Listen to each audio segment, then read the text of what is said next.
Hi అండి, welcome back to my channel Umashri. ఈరోజు special వచ్చేసి చికెన్ పకోడీ అండి.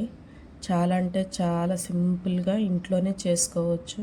నేను చెప్పే కొలతలతో ఒక్కసారి చికెన్ పకోడీని ట్రై చేయండి. మొదటిగా చికెన్ని శుభ్రంగా కడుక్కోవాలి.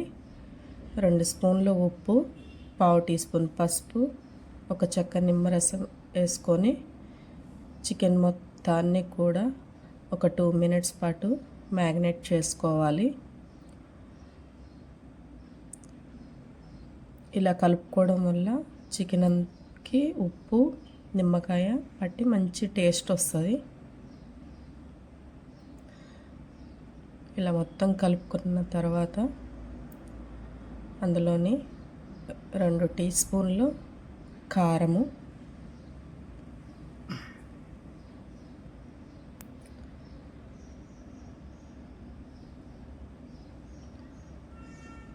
2 స్పూన్లు ధనియాల పొడి, 1 స్పూను జీలకర్ర పొడి,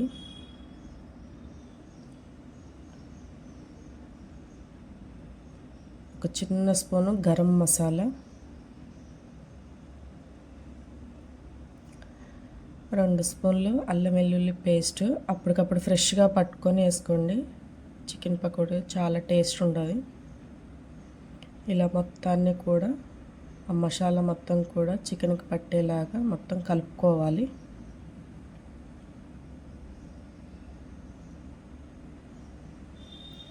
మనం ఎంత కలుపుకుంటే చికెన్ అంత టేస్ట్ వస్తుందండి.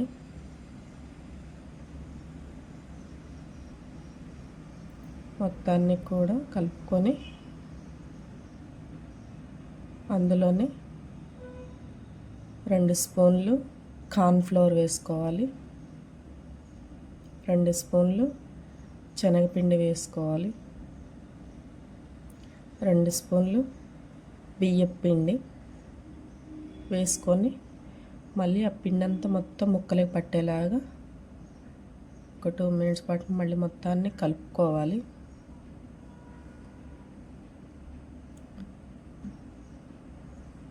చికెన్ పకోడీ నేను చెప్పే కొలతలతో ఇంట్లో ఒకసారి ట్రై చేయండి ఫ్రెండ్స్. చాలా అంటే చాలా బాగుంటుంది.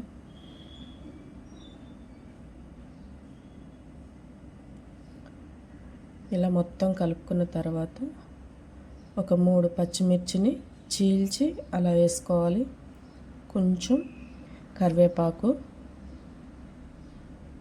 నేను కొంచెం ఆయిల్ వేసుకుంటున్నా ఫ్రెండ్స్. కావాలంటే మీరు లైట్గా వాటర్ అని వేసుకోవచ్చు, ఆయిల్ అని వేసుకోవచ్చు. మంచిగా క్రిస్పీగా వస్తే ఆయిల్ కూడా ఎక్కువ పీల్చదు. ఇలా మొత్తాన్ని ఒకసారి కలుపుకొని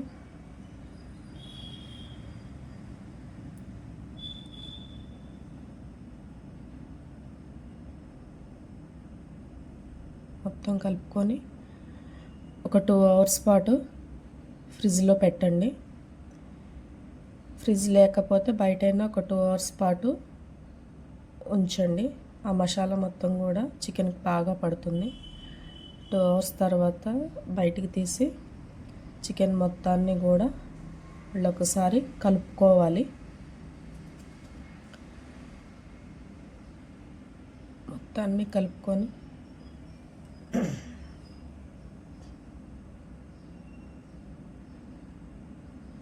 మొత్తాన్ని ఒకసారి కలుపుకొని డీప్ ఫ్రైకి సరిపడా ఆయిల్ పెట్టుకొని, ఆయిల్ కాగిన తర్వాత సిమ్లో పెట్టుకొని కొంచెం కొంచెంగా చికెన్ వేసుకుంటూ డీప్ ఫ్రై చేసుకోవాలి. సిమ్లో పెట్టి వేయించుకోవటం వల్ల లోపల కూడా ముక్క మంచిగా ఉడికి పైన క్రిస్పీగా చాలా బాగుంటుంది.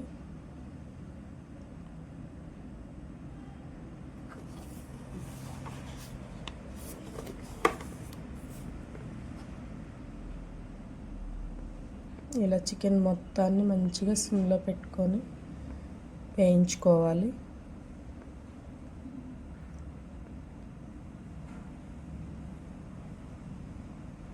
చికెన్ మొత్తాన్ని ఇట్లా మంచి గోల్డెన్ బ్రౌన్ కలర్లో వరకు వేయించుకొని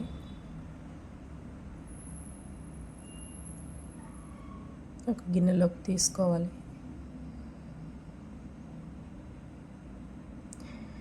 ఫ్రెండ్స్, మీరు కూడా ఇలా ట్రై చేయండి. ఎలా వచ్చిందో కామెంట్ బాక్స్లో కామెంట్ చేయండి.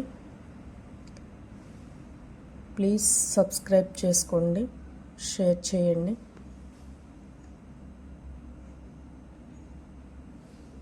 ఇక మరిన్ని వీడియోస్తోనే మీ ముందుకు వస్తాను. Thank you.